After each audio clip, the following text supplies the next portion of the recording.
more pro towards big industry, big industrialists rather than small businessmen. Does that play any role in here of how the economy? Well, I don't think so. Mr. Modi has gone on record to say that his policies are going to be such which is going to be for everybody. Now, the rate at which Tatas have been allotted land, Mr. Modi has said in the interview that anybody who comes over, he will be allotted the land at the same price. Now, it is for the small business to take an initiative. And the thing which I have just now said, if the production increases, if the supply line management is in order, if there are interest rates are coming down, inflation is coming down, there will be more money in the pockets of the spender. So who will get the benefit? It's a small business. When the big industry happens, then employment is generated. So there cannot be a policy which is only going to favor the big guy.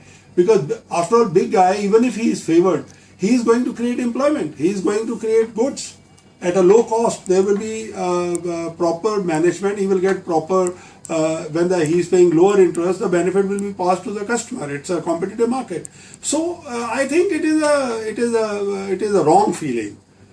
There can be no policy which can only benefit one section unless you identify it. That no, it is only for the big guy. And there can be no policy. If the interest rate comes down, it comes down for the small guy as well.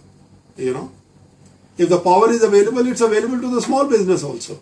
You can't say that, okay, no, power will flow only to the big manufacturing units. It's not possible.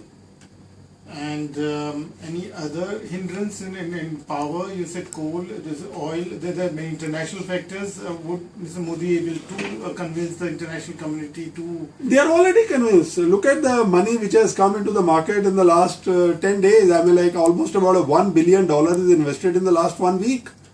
So, and whatever is our information in talks, because most of the foreign investors have got their offices in India.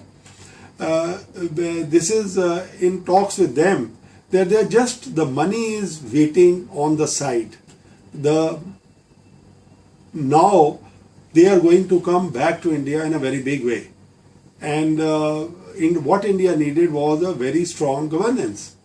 And people feel that Mr. Modi is very competent in this, and he has delivered earlier, and there is no reason why he should not be able to deliver again.